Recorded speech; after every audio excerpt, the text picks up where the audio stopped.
Castelo era bom. Era. Porque eram todos, a maioria eram amigos. Como é que se diz? Eu me sentia bem ali. Eu me sentia bem. Sabe, porque aquilo era grande, enorme.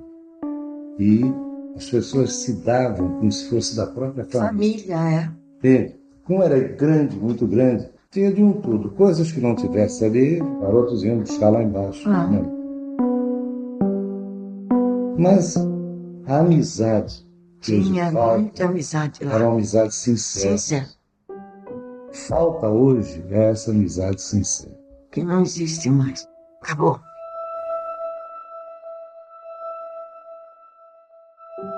Florinda Aloy Moreno e Francisco Aloy Moreno são 2 irmãos que nasceram e cresceram no Morro do Castelo, no centro do Rio de Janeiro.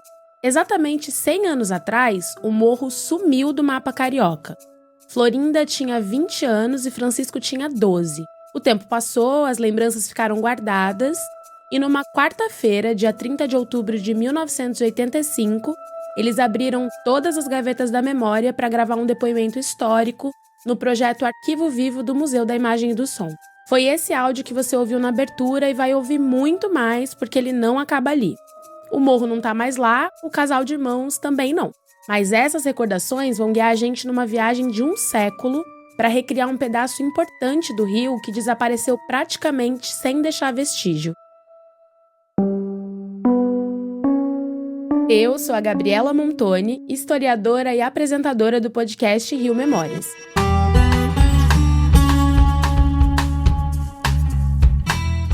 Nessa segunda temporada, a gente explora a Galeria Rio Desaparecido, do nosso museu virtual, que você encontra no site riomemorias.com.br. Então, ajusta aí o seu volume. E se você puder ouvir com fone, eu recomendo, viu? Para captar todos os sons. Hoje eu vou te levar para o alto do Morro do Castelo, que se confunde com as origens da cidade. Aliás, falando em origens, eu já vou começar te fazendo uma pergunta. Você sabe qual foi a primeira rua do Rio de Janeiro?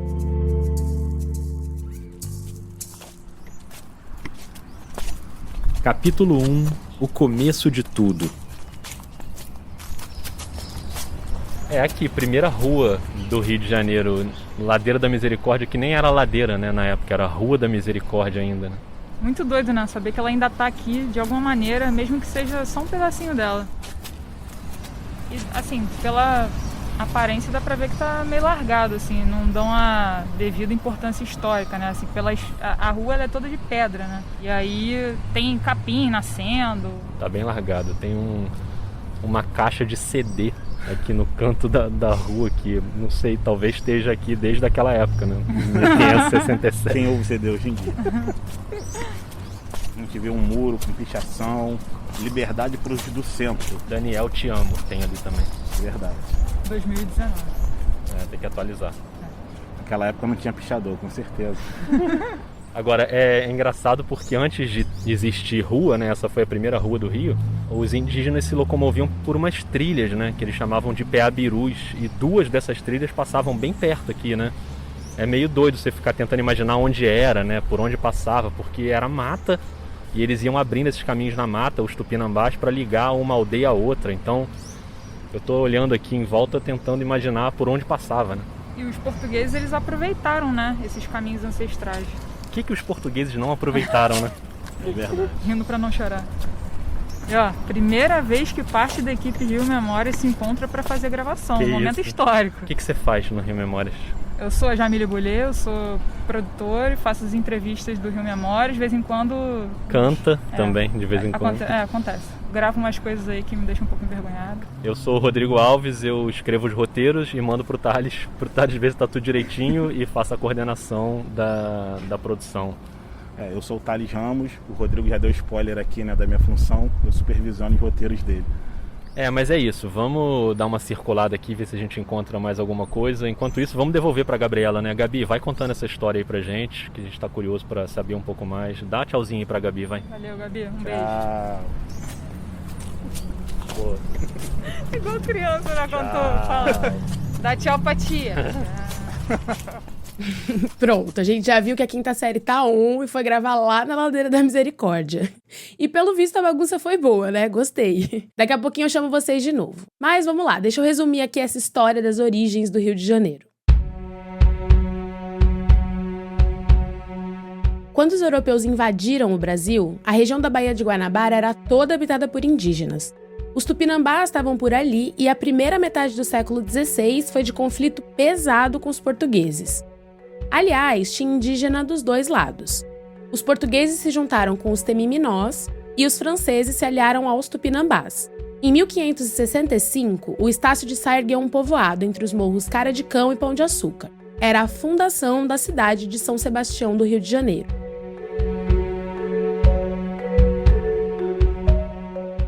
Só que 2 anos depois, o Estácio levou uma flechada no rosto na Batalha de Uruçumirim, ali onde hoje é a região da Glória, onde fica a estátua de São Sebastião.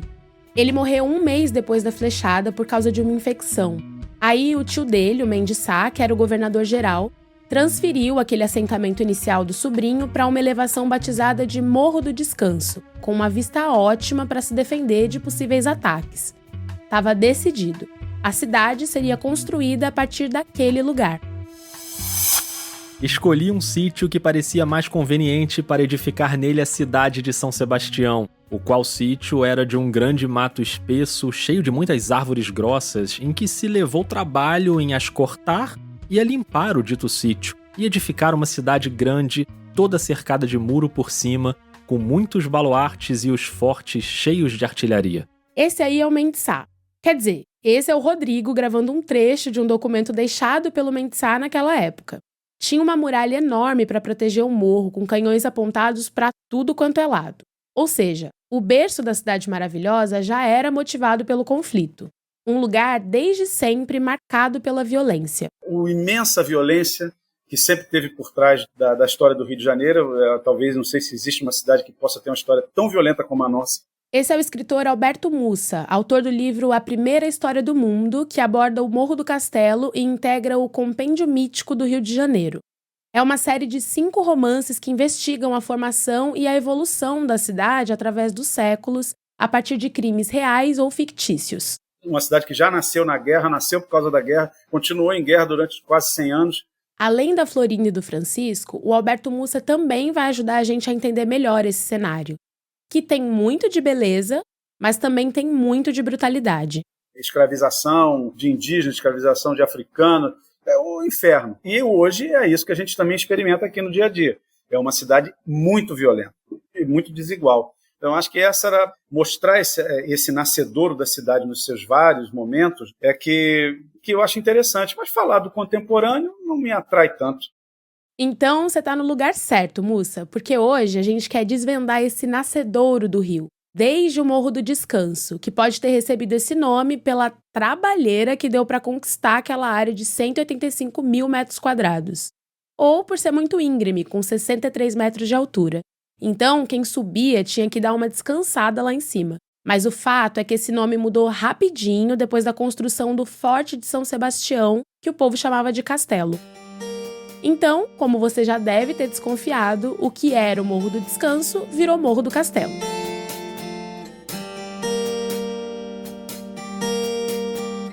É claro que a Florinda e o Francisco estão esperando a gente ali no século XX, nos últimos anos do morro. Mas até chegar lá são mais de 3 séculos de história.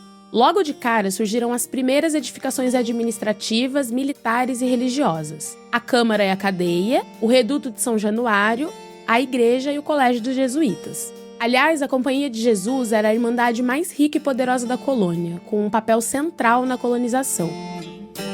Mas em 1640, quase houve um linchamento no colégio, você sabia disso? O Papa, na época, proibiu a escravidão indígena na América, e os colonos se revoltaram porque era a mão de obra mais usada nos canaviais e nos engenhos. O tráfico de escravizados africanos era 3 vezes mais caro. E o que a população fez? Se revoltou contra os religiosos e subiu o Morro do Castelo para atacar os padres. O governo da capitania teve que intervir para evitar um massacre.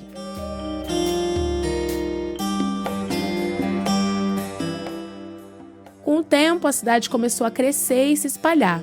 No fim do século XVII, o forte já não fazia mais sentido e os prédios públicos foram transferidos para outras regiões.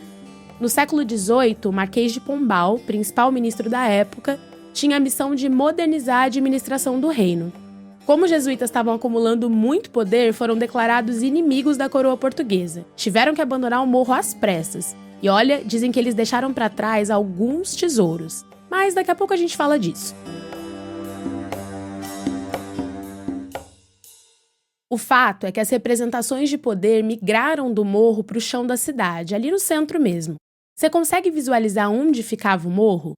Vamos trazer para os dias de hoje. Pensa numa área delimitada por 4 ruas que talvez você conheça. E se não conhece, depois dá uma olhadinha no mapa. Da São José até a Santa Luzia e da Avenida Rio Branco até a Rua Dom Manuel. Ali pertinho da Dom Manuel ficava um dos acessos ao morro, a Rua da Misericórdia, com esse nome que remete à Santa Casa de Misericórdia, primeiro hospital do Rio construído pelos jesuítas. O nome depois mudou para Ladeira da Misericórdia, mas a magia em torno dela é a mesma, como diz esse trechinho de uma crônica do João do Rio. Foi a primeira rua do Rio, dela partimos todos nós. Soluço de espancado, primeiro esforço de uma porção de infelizes, ela continuou pelos séculos afora, sempre lamentável, e tão angustiosa, franca e verdadeira na sua dor, que os patriotas lisonjeiros e os governos, ninguém se lembrou nunca de lhe tirar das esquinas aquela muda prece, aquele grito de mendiga velha, misericórdia. A mesma misericórdia que subia pelo Morro do Castelo. E hoje só ameaça subir porque não tem mais morro. Vamos voltar para lá com a Jamília, o Rodrigo e o Thales. Eles estão bem no pé da ladeira. E logo à direita de quem sobe a ladeira tem uma placa, né, com a descrição, uma pequena descrição da história da ladeira, o logo da Polícia Militar do Rio de Janeiro e a descrição em português e em inglês. Aqui é uma área agora da Polícia Militar, né? Logo aqui do lado tem uma sede aqui da polícia. Vamos subir, né? Vamos subir. Vamos dar uma volta aqui. E aqui a entrada da ladeira tem uma placa proibindo o estacionamento, porque antes as motos paravam aqui na ladeira. Vamos subir, vamos encarar, né? São o quê? Menos de 100 metros aqui, mas vamos ver, né? Mas subindo parece 1 quilômetro. Tenso. E a ladeira é toda de pedras originais, né? Então um terreno todo irregular. Um lado esquerdo, de quem sobe é a parede, né, da igreja, e do outro lado são várias árvores. Vocês devem estar ouvindo aí os passarinhos cantando. E ela termina do nada, né? Chega uma hora que é uma muretinha com mais árvores aqui na frente e a ladeira acaba. Fala alguma coisa aí que eu tô ofegante. Acaba aqui do nada. Tinha um morro, uma montanha gigante aqui um século atrás, né? É muito difícil para mim imaginar o que era isso daqui. Hoje a gente aqui nesse barulho de carro passando, helicóptero.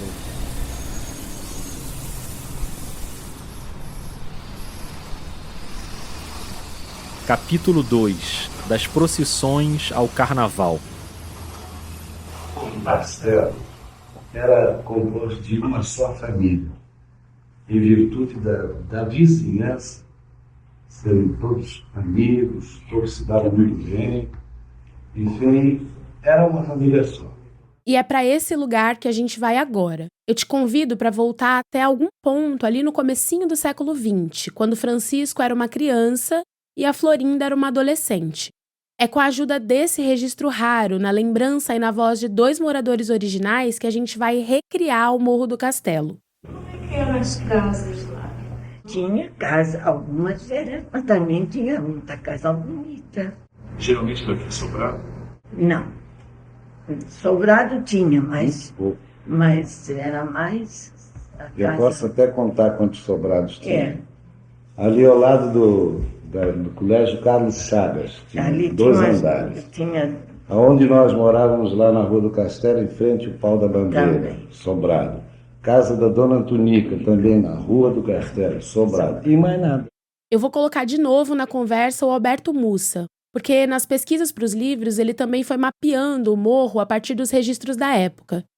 Inclusive lá no começo da ocupação, séculos antes da Florinda e do Francisco. Quando eu tratei mais especificamente do Morro do Castelo, que foi num romance chamado Primeira História do Mundo, eu falo dele também, por exemplo, no Trono da Rainha Ginga, mas ele não tinha, talvez, a mesma importância para a trama, para o desenvolvimento da narrativa, como tem na primeira história do mundo. A fonte principal foi a obra do geógrafo Maurício de Almeida Abreu, que morreu em 2011.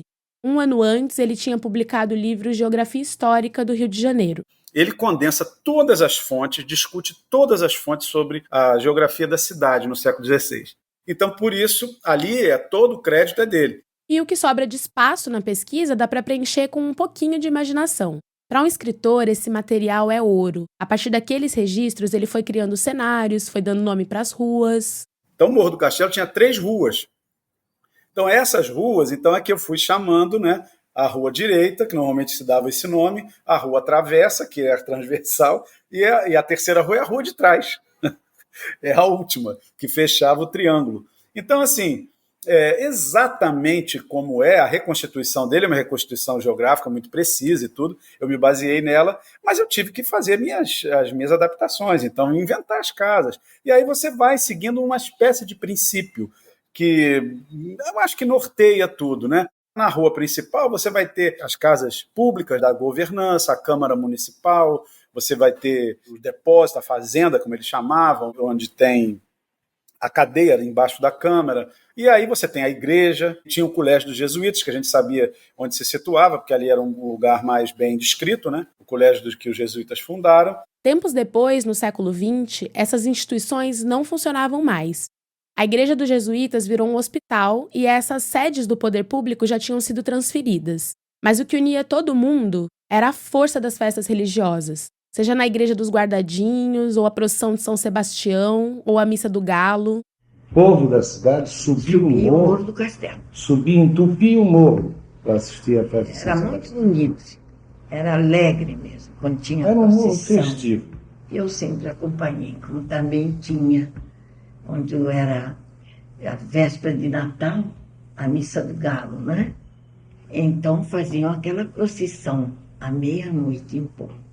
Eu também fui vestida de anjo, carreguei também o âmbito do Menino de Jesus. Era muito bonito, muito mesmo. A rivalidade só aparecia no carnaval quando os 2 clubes do morro se enfrentavam, cada um com a sua torcida. Era a única rivalidade.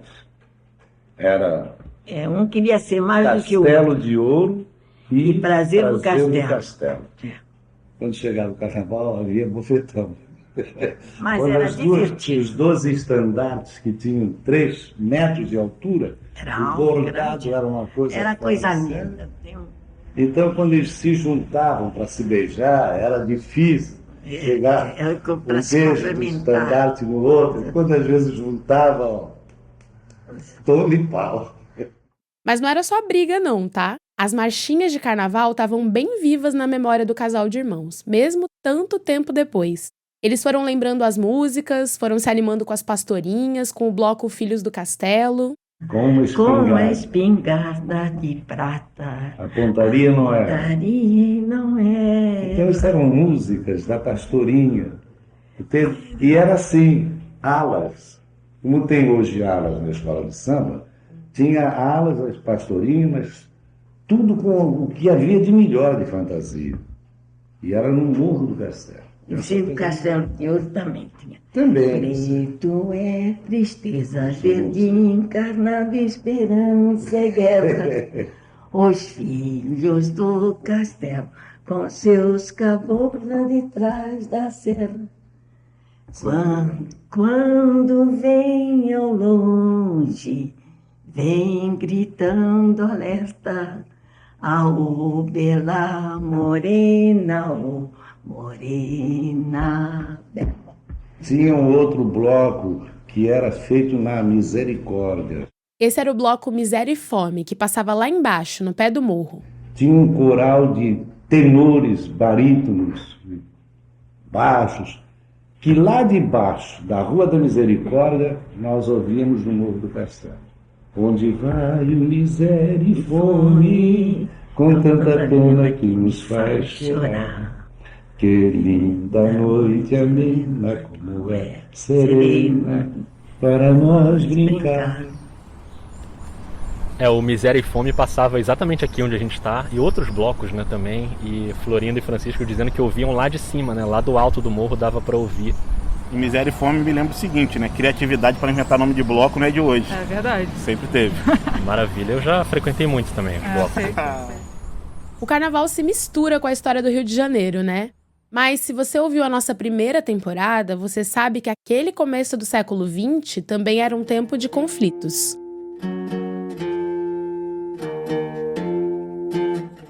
Um dos nossos episódios lembra a Revolta da Chibata, quando o marinheiro João Cândido, o almirante negro, liderou um motim nos navios na Baía de Guanabara para protestar contra as condições de trabalho na marinha. No meio daquela tensão, os navios chegaram a disparar contra a cidade. Em um desses ataques, que era para atingir o arsenal da marinha, uma granada caiu numa área residencial no Morro do Castelo, bem ali perto da Rua da Misericórdia.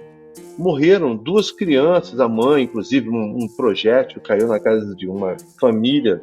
Uma tragédia, uma grande tragédia. Esse é o historiador Álvaro Pereira do Nascimento, que conversa com a gente naquele episódio sobre a Revolta da Chibata. Foi uma tragédia mesmo, e não era o que o João Cândido queria. Ele próprio diz isso também num depoimento ao Museu da Imagem e do Som. Eu sempre fui contra as violências. Assumia o comando da Revolução com as condições tais. E para a vida. Para a vida, porque Rio de Janeiro, para mim, é a minha cidade mátria. Cheguei aqui com 15 anos, estou com 88. Pouco se sabe sobre essa família que foi atingida, o que só aumenta o valor histórico do relato que você vai ouvir agora. O Francisco ainda não era nascido em 1910 quando explodiu a revolta, ele nasceu um mês depois. Mas a Florinda já tinha 8 para 9 anos. E mais que isso, ela esteve no local onde as crianças morreram. Aquilo foi triste. Era aquela revolução que estava preparada, né? E meu pai arrumava logo as coisas com a minha mãe, que a minha mãe estava esperando ele. Eu nasci na Revolução de João. Ele nasceu em dezembro e a revolução foi pouco antes. Uma granada caiu lá na estalagem do Bastos, onde matou duas. Está confirmado isso. 2 meninas, a mãe ficou louca. Isso Esquece isso. é triste. Esquece isso. Mas Deus, eu vou acabar. Quando nós voltamos, fomos lá para Cascadura, num colégio que tinha, não sei se ainda existe, um colégio grande de irmãs. Ficamos lá até que a Revolução melhorou, né? Que podia se voltar para casa. Eu fui lá onde morreu essas 2 crianças. Estava bacia com água, assim, com sangue. Tudo isso eu lembro. Foi uma tristeza muito grande.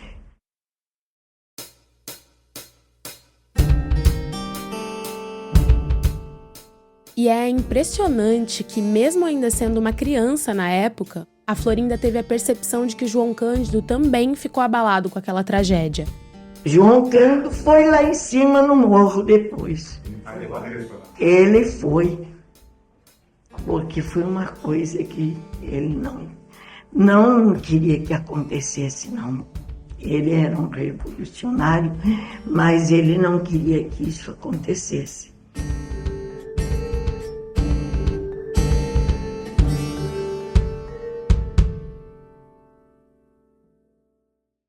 Capítulo 3. Um morro no caminho do progresso.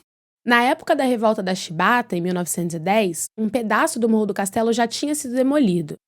Foi na reforma urbana do prefeito Pereira Passos, em 1904, conhecida como Bota Abaixo. A gente contou essa história no episódio sobre a Revolta da Vacina. Se você ainda não ouviu, depois procura aí. Essa reforma abriu a Avenida Central, que hoje é Rio Branco, e para isso derrubou uma parte do morro, que passou a ter um novo limite, as costas da Biblioteca Nacional e da Escola de Belas Artes.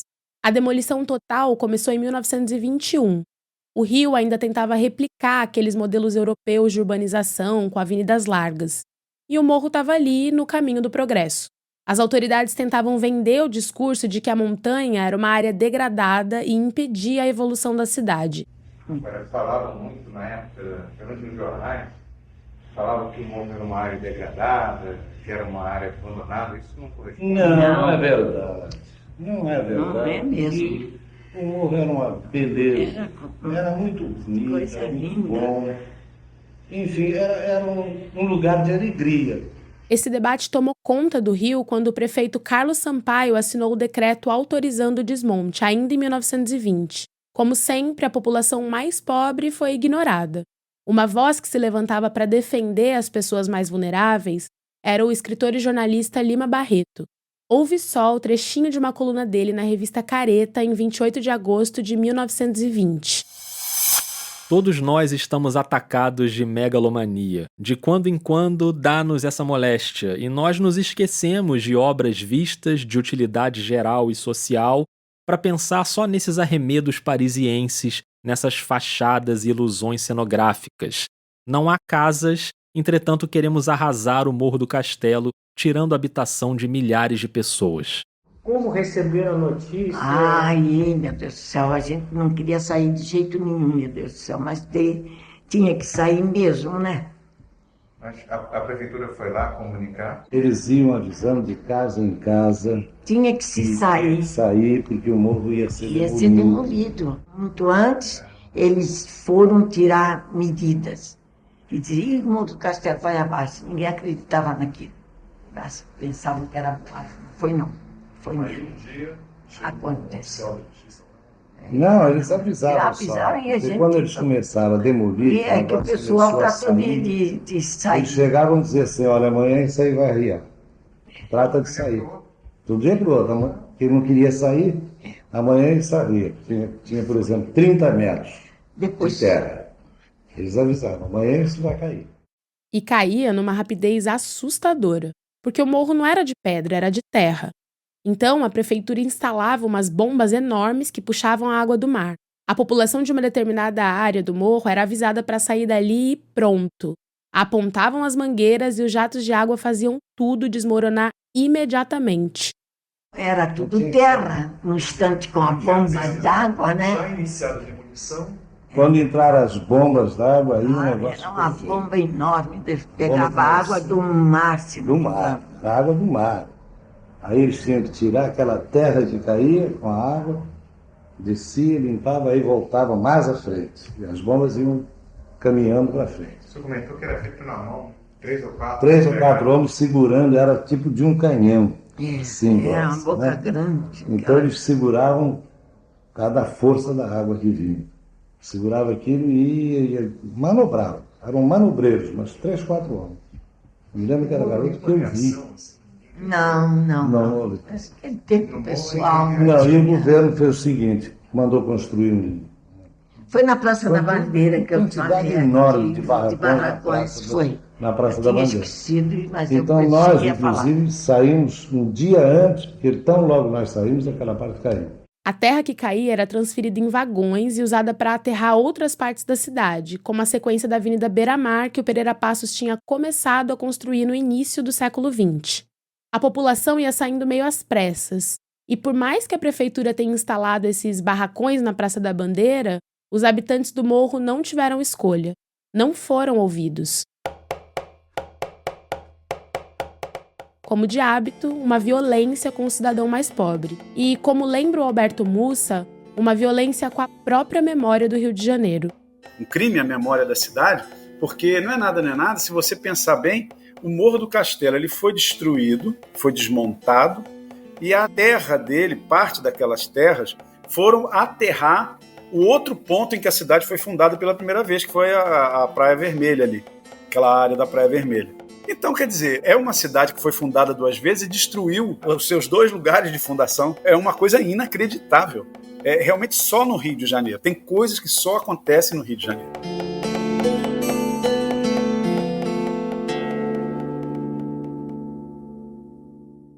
Capítulo 4. A caça ao tesouro. Em 12 de dezembro de 1893, o Machado de Assis publicou uma crônica na revista A Semana. As grandes riquezas deixadas no castelo pelos jesuítas foram uma das minhas crenças da meninice e da mocidade. Morri com ela e ainda hoje a tenho. Perdi saúde, ilusões, amigos e até dinheiro, mas a crença nos tesouros do castelo não a perdi. Ou seja, a lenda dos tesouros do Morro do Castelo continuava viva mais de um século depois da expulsão dos jesuítas. Exploradores falavam em 67 toneladas de ouro, que hoje valeriam mais de 2 bilhões de dólares. Tudo isso estaria escondido em galerias secretas no interior do morro.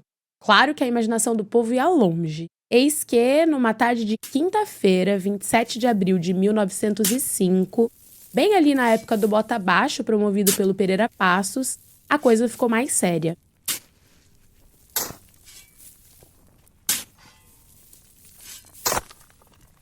Um operário chamado Nelson estava derrubando um pedaço do morro na área que daria lugar à Avenida Central. A picareta estava batendo na terra quando, de repente, ele encontrou uma galeria de pedra.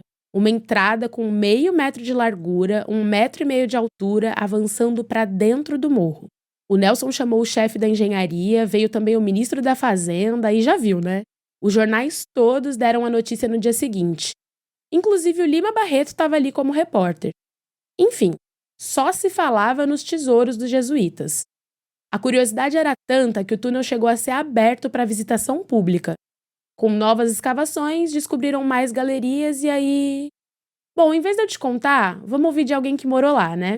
Aconteceu o seguinte, quando demoliram aquela parte da pau da bandeira lá para trás, encontraram uma caixa com joias. Encontraram? Sim, senhora. Não é lenda, não. Não é lenda, não. Encontraram sim e isto sumiu. Falaram com a polícia da época e sumiu. Segundo eu soube, encontraram até um crucifixo de ouro cravejado de brilhantes e diamantes. E é verdade. O crucifixo de ouro foi entregue para o presidente Rodrigues Alves. E um candeeiro de ferro acabou nas mãos do engenheiro Paulo de Fronten. O Lima Barreto, que seguia na cobertura jornalística, ficou bravo. Queria que os itens fossem para o Museu Nacional. Mas o fato é que, além do crucifixo e do candeeiro, o tesouro não foi muito além disso. E mesmo assim, continuou no imaginário de todo mundo. Isso eu acho fantástico, é fascinante você ter uma cidade que você tenha túneis secretos, né? Então você imagina a quantidade de romance de capa e espada, de romance de mistério que você pode desenvolver com um cenário desse. E é real, né? Foi encontrado. E ninguém sabe direito para que serviu o túnel, não sabe se foi para fuga, não se sabe se eles ali armazenavam coisas. Aí começou a lenda dos tesouros, o tesouro dos jesuítas. Então todo mundo atrás do tesouro. É fantástico isso daí. Eu acho... Isso para mim é o mais fascinante do morro. Até o Francisco entrou na onda. No depoimento, ele conta que teve seu dia de Indiana Jones dentro da igreja no Morro do Castelo. E eu, bisbilhoteiro, era a turma fazer aquela coisa, vai lá. Eu penetrei, porque naquela coisa de entrar naquele padre e tal, eu vi um padre descer. Aí fiquei olhando, o que é isso aí? Eu quis saber o que era. E fui dar embaixo da igreja com um salão imenso, com mesa de pedra, bancos de pedra, tudo de pedra. E comecei a olhar e de repente eu dei com um buraco. Aquele buraco tinha ligação até a praça, que era aqueles caminhos, a Praça do Castelo. Quer dizer, eles fizeram vários buracos nele. Um foi no pau da bandeira, que eu entrei e vinha até o céu. Tinha dois. E esse outro vinha dali. Agora tinha outros, não sei, mas esse dali ia dar na Praça do Castelo. E essa história de tesouro aí, hein? Será que tem mesmo? É pra isso que a gente vê aqui, né? Na verdade. Eu tô dando uma olhada aqui pra ver se eu acho alguma coisa. O que a gente achou aqui não tá muito com jeito de tesouro, não. Tá um pouco vou te falar. distante, eu diria. Um pouco distante, mas eu tô na esperança. Vamos ficar aqui mais um pouquinho? Se a gente sumir da produção no futuro, vocês vão saber que a gente encontrou. Se a gente não durar pro próximo capítulo, já sabe. Então, Gabi, é isso. A gente vai dar uma circulada aqui. Uma pena que você não pôde estar aqui com a gente, mas fica tranquila que se a gente achar um tesouro aqui, a gente divide com você, não é, gente? Claro, vamos dividir com a Gabi também, né? Então, beleza. Vamos procurar. Fica unido, é isso aí.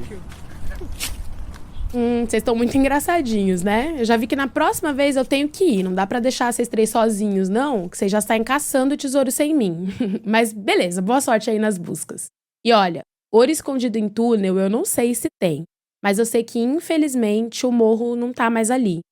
Sobrou a memória de um lugar fundamental na história da cidade. É aquele lugar que não existe mais, quer dizer, e é o lugar mais importante da cidade.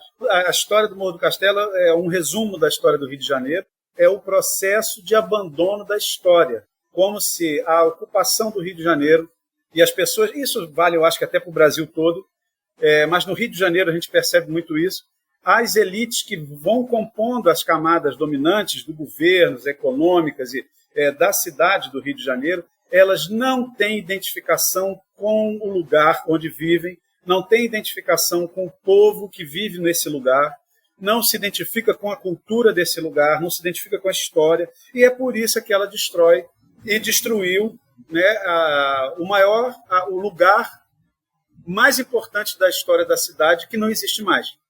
Eu, se pudesse, tivesse condições, fosse um governador de alguma coisa assim, eu ia reconstruir o Morro do Castelo. Eu ia destruir todos aqueles estacionamentos que fizeram ali. Agora você veja também isso. No lugar do morro tem estacionamento. Não tem cabimento um negócio desse, né? Eu ia reconstruir aquele morro. Eu ia arrumar um jeito de comprar terra em algum lugar, trazer terra e fazer o morro outra vez, né? Botar o morro direitinho como ele era, né? Ou tentar reconstruir, pelo menos ter uma ideia de como teria sido aquele Morro do Castelo e reproduzir lá as muralhas, reproduzir as coisas. Para você ter um centro turístico, um centro cultural na cidade, no coração da cidade do Rio de Janeiro, né? Eu acho que isso aí seria um projeto assim. O governador, candidato que disser que vai fazer isso, vai ter meu voto, né?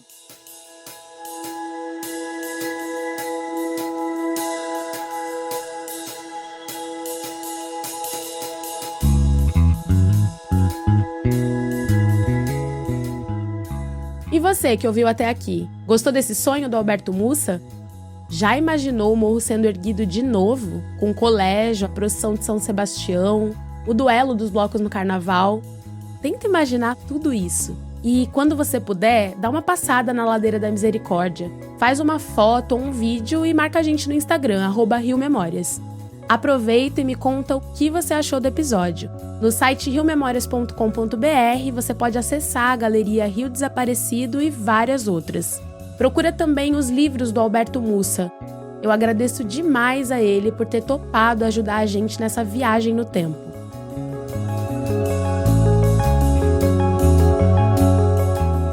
O podcast é uma produção da Escuta Aqui. Hoje você já viu que o Rodrigo Alves coordena o projeto, escreve os roteiros e grava as locuções adicionais. O Thales Ramos faz a supervisão dos roteiros e a Jamile Boulet é a nossa produtora e é ela que faz as entrevistas. Esses três também caçam tesouros nas horas vagas, né? A pesquisa é do Danilo Marques e do Davi Arueira, do projeto República da UFMG. A música que você ouve aqui é original, composta especialmente para o podcast pelo Gabriel Falcão. E quem pega todo esse material e empacota numa edição lindona é a Clara Costa, que faz a montagem e a sonorização. Eu sou a Gabriela Montoni, historiadora e apresentadora do Rio Memórias. Espero você no próximo episódio, com ou sem tesouro. Obrigada e até lá! O Rio Memórias é patrocinado pelo Ministério do Turismo, Prefeitura da cidade do Rio de Janeiro, Secretaria Municipal de Cultura, pelas empresas Norsul e Casnar Leonardos por meio da Lei de Incentivo à Cultura e pelo Banco BTG Pactual, Adam Capital e Concremate por meio da Lei Municipal de Incentivo à Cultura, Lei do ISS. Obrigado e até o próximo episódio.